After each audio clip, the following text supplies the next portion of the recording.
നമസ്കാരം. കഴിഞ്ഞ ദിവസം നമ്മുടെ എല്ലാവരുടെയും മനസാക്ഷിയെ ചിന്തിപ്പിച്ച ഒരു ദൃശ്യം, നമ്മുടെ ഒരു യാഥാർത്ഥ്യം നമ്മുടെ മുന്നിലൂടെ കടന്നുപോയി. സോഷ്യൽ മീഡിയ പോസ്റ്റുകളിലൂടെ ആ ചിത്രം മലയാളികൾ എല്ലാവരും കണ്ടു. ഒരു വീഡിയോ, വേദനാജനകമായിട്ടുള്ള ഒരു വീഡിയോ, കണ്ണ് തുറപ്പിക്കേണ്ട ഒരു വിരോധാഭാസം. ഒന്ന് ആലോചിച്ച് നോക്കൂ. കാഴ്ച പരിമിതിയുള്ള ഒരു ഭാര്യ, കാഴ്ചയില്ലാത്ത ഒരു ഭാര്യ, രണ്ട് പിഞ്ചു മക്കൾ, ചെറിയ മക്കൾ, വലിയൊരു മോള് ചാടിത്തുള്ളി ഓടിത്തുള്ളി പോകുന്ന കണ്ടു. അവസാനമായി ഭക്ഷണം കഴിച്ച ഹോട്ടലിൽ പണം കൊടുക്കുന്നത് അവളാണ്. പിന്നെ നിവൃത്തിയില്ലാത്ത ഒരു ഭർത്താവ്, ഒരു നേരത്തെ ആഹാരത്തിന് വകയില്ലാതെ അലഞ്ഞിട്ടുള്ള ഒരു പാവം കുടുംബം. അവർ എത്രയോ പള്ളികളുടെ മുന്നിൽ, എത്രയോ അമ്പലങ്ങളുടെ മുന്നിൽ, ഏതൊക്കെ ജാതി ഏതൊക്കെ മതമുണ്ടോ അവർക്കറിയാവുന്ന, അവർ കടന്നുപോയ എല്ലാ ക്ഷേത്രങ്ങളിലും എല്ലാ പള്ളികളിലും അല്ലെങ്കിൽ എല്ലാ ദൈവങ്ങളെയും വിളിച്ച് പ്രാർത്ഥിച്ചു. പക്ഷെ ഒരു ദൈവവും അവരെ സഹായിക്കാൻ വന്നില്ല. ഒടുവിൽ ജീവിക്കാൻ ഒരു മാർഗവുമില്ലാതെ നിരാശയുടെ അങ്ങേയറ്റത്ത് ആ പിഞ്ചു കുഞ്ഞുങ്ങളെയും ചേർത്ത് പിടിച്ചിട്ട് അവരൊരു പുഴയിൽ തങ്ങളുടെ ജീവിതം അവസാനിപ്പിച്ച വാർത്തയാണ് നമ്മൾ കഴിഞ്ഞ ദിവസം കേട്ടത്. ആ ദൃശ്യങ്ങൾ, കരളലിയിക്കുന്ന ആ ദൃശ്യങ്ങളാണ് കഴിഞ്ഞ ദിവസം നമ്മൾ കണ്ടത്. ഞാനും ഈ ചാനലിൽ അതിനെക്കുറിച്ച് വീഡിയോ ചെയ്തിട്ടുണ്ട്. എന്നാൽ ഇതേ സംസ്ഥാനത്ത്, ഇതേ സമൂഹത്തിലെ മറ്റൊരാൾ, നിങ്ങൾ മനസ്സിലാക്കണം, മറ്റൊരാൾ ഒരു പ്രമുഖ ദേവാലയത്തിൽ, ഞാൻ അതിന്റെ പേര് പറഞ്ഞിട്ട് ഇനിയിപ്പോ അതിന്റെ കാര്യം പറയുന്നില്ല, 37 പവന്റെ സ്വർണ്ണ കിരീടം സമർപ്പിച്ചു. ഇവിടെ ഉയർന്നു വരുന്ന ഒരു ചോദ്യം ആരുടെ വിശ്വാസത്തിനെതിരെയൊന്നുമല്ല. അവരവരുടെ ദൈവങ്ങൾക്ക്, അവർ വിശ്വസിക്കുന്ന ക്ഷേത്രത്തിനോ അല്ലെങ്കിൽ മറ്റു കാര്യങ്ങൾക്കോ പണം കൊടുക്കുന്നതിനോ സംഭാവന കൊടുക്കുന്നതിനോ ഒന്നും എതിരല്ല.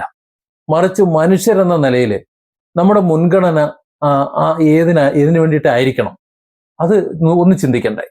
കോടികൾ വിലമതിക്കുന്ന ഈ സ്വർണം, ഈ പണം, ഈ കല്ലുവെച്ച കിരീടങ്ങൾ യഥാർത്ഥത്തിൽ പ്രപഞ്ചനാഥനായ ദൈവത്തിന് ആവശ്യമുണ്ടോ ഇത് വല്ലതും? അതോ ആ പണം കൊണ്ട് ഇത്തരത്തിൽ തെരുവിൽ അലയുന്ന പാവപ്പെട്ട കുടുംബങ്ങൾക്ക് ഒരു വീടോ നല്ലൊരു ചികിത്സയോ അല്ലെങ്കിൽ നല്ല വസ്ത്രമോ ആഹാരമോ അല്ലെങ്കിൽ ആ കുഞ്ഞുങ്ങൾക്ക് വിദ്യാഭ്യാസമോ ഇതെന്തെങ്കിലും നൽകുകയാണെന്നുണ്ടെങ്കിൽ അതല്ലേ യഥാർത്ഥ പുണ്യം എന്ന് പറയുന്നത്? എന്തേ നമുക്ക് അങ്ങനെ ചിന്തിക്കാൻ തോന്നാത്തത്?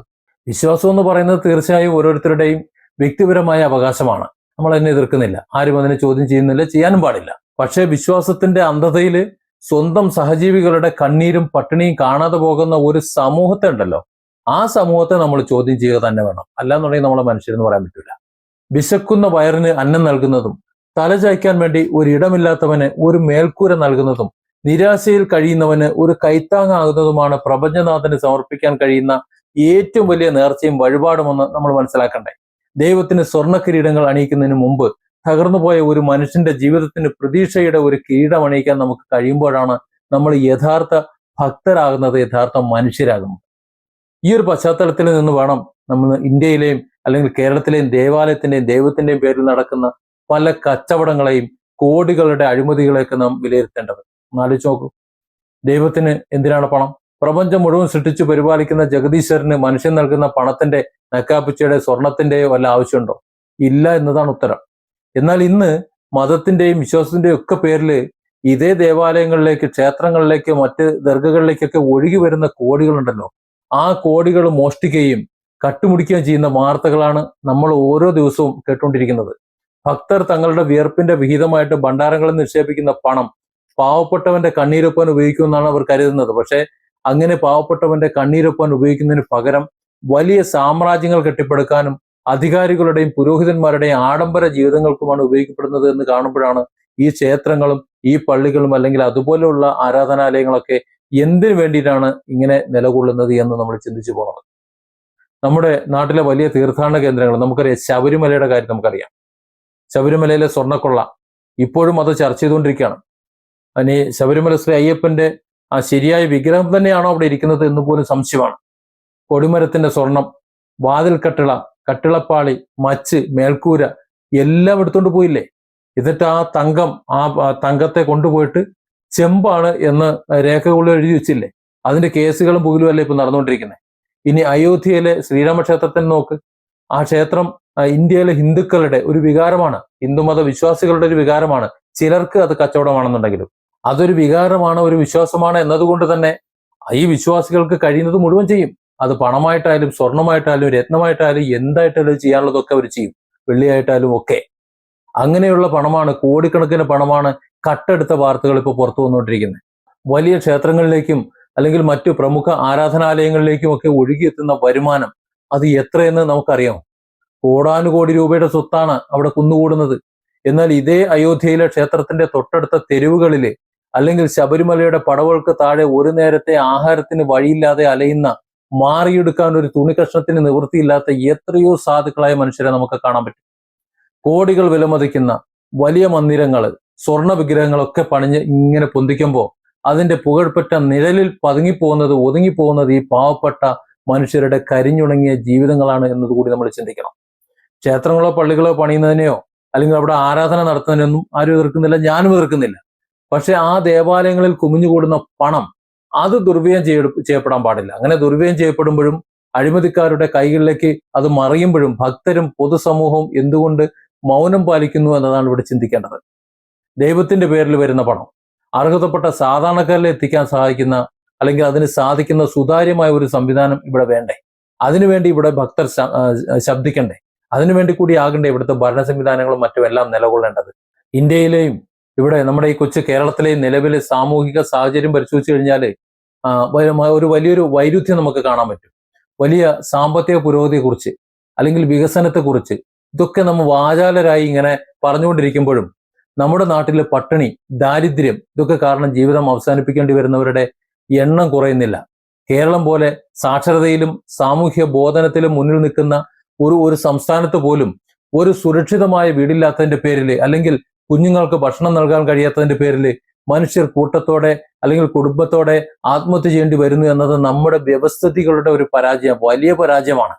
അയൽപക്കത്ത് ഒരു കുടുംബം പട്ടിണി കിടക്കുമ്പോൾ അല്ലെങ്കിൽ ഒരു ചികിത്സയ്ക്ക് പണമില്ലാതെ പിടയുമ്പോൾ ദൈവത്തിന് കോടികളുടെ സ്വർണ്ണക്കൂട സമർപ്പിച്ചിട്ട് എന്ത് പുണ്യമാണ് ഈ ഭക്തർക്ക് ലഭിക്കാൻ പോകുന്നത്? പുണ്യത്തിന്റെ അളവുകോല് ഭണ്ഡാരത്തിൽ വീഴുന്ന നാണയത്തുട്ടുകളാണോ? മറിച്ച് വിശക്കുന്നവന്റെ വയറ് നിറയുമ്പോൾ അവന്റെ മുഖത്തുണ്ടാവുന്ന ഒരു പുഞ്ചിരിയാണല്ലോ, അവന്റെ പ്രാർത്ഥനയുണ്ടല്ലോ, അതല്ലേ? ദേവാലയങ്ങളിലെ ആചാരങ്ങൾക്ക് അല്ലെങ്കിൽ വലിയ ഉത്സവങ്ങൾക്ക്, പൊങ്കാലകൾക്കൊക്കെ വേണ്ടി ലക്ഷങ്ങളും കോടികളും ധൂർത്തടിക്കുന്ന നമ്മുടെ ഈ നാട്ടില് അതേ ആവേശത്തോടെ തൊട്ടടുത്തുള്ള ഒരു അനാഥാലയത്തിലേക്കോ അല്ലെങ്കിൽ പാവപ്പെട്ട രോഗിയുടെ ചികിത്സയിലേക്കോ പണം നൽകാൻ തയ്യാറാകാത്തത് എന്തുകൊണ്ടാണെന്ന് നമ്മൾ സ്വയം ഒന്ന് ആലോചിക്കണം, നമ്മൾ ചിന്തിക്കണം. നമ്മളും കൂടെ ഇങ്ങനെ പണം കൊടുക്കുന്നുണ്ടല്ലോ.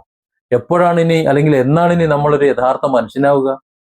മതം നൽകുന്ന അതിർവരമ്പുകൾ, അതിനപ്പുറം ആചാരങ്ങളുടെ ബാഹ്യമായിട്ടുള്ള ചടങ്ങുകൾക്കപ്പുറം സഹജീവികളുടെ വേദന തിരിച്ചറിയാൻ കഴിയുന്ന ഒരു മനസ്സാണ് യഥാർത്ഥ ആത്മീയത എന്ന് ആരാണ് എന്നാണ് തിരിച്ചറിയുന്നത്?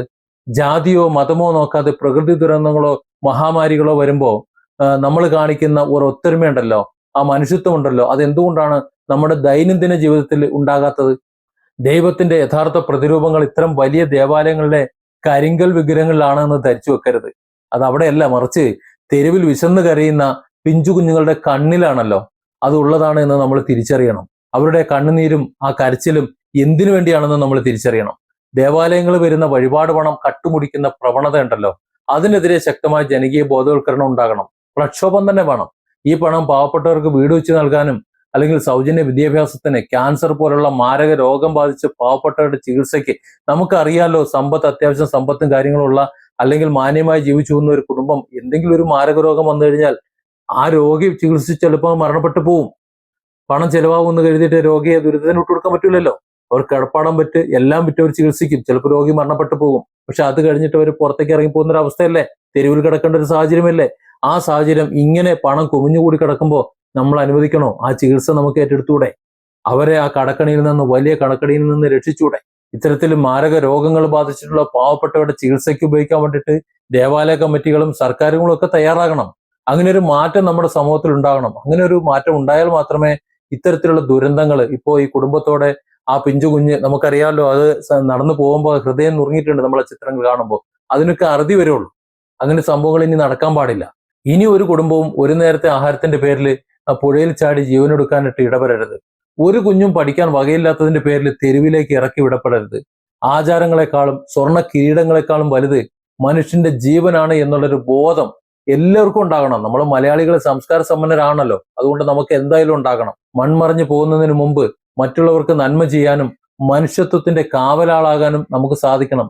കണ്ണീരൊപ്പുന്ന കൈകളാകട്ടെ നമ്മുടെ ഏറ്റവും വലിയ ആരാധന എന്ന് പറയുന്നത്. കാരണം എന്തെന്നറിയോ? നമ്മൾ നാളെ അങ്ങ് മരിച്ചു പോയി കഴിഞ്ഞാൽ 2 ദിവസം നമ്മുടെ ആൾക്കാർ ഓർക്കും, മറ്റന്നാൾ മുതൽ നമുക്കൊരു ഓർമ്മ ഉണ്ടാവില്ല. പക്ഷെ നമ്മൾ മരിച്ചു പോകുമ്പോൾ നമ്മളെ ഓർക്കാൻ, നമ്മളെ ദയാപൂർവ്വം ഓർക്കാൻ, സ്നേഹത്തോടെ ഓർക്കാൻ എന്തെങ്കിലുമൊക്കെ അടയാളം ഇവിടെ വെച്ച് പോകണം. ഇല്ല എന്നുണ്ടെങ്കിൽ ഈ മനുഷ്യൻ എന്ന് പറഞ്ഞുകൊണ്ട് ഈ ജീവിതത്തിന് എന്തർത്ഥമാണുള്ളത്? Different angles. Don't forget to subscribe and support this channel.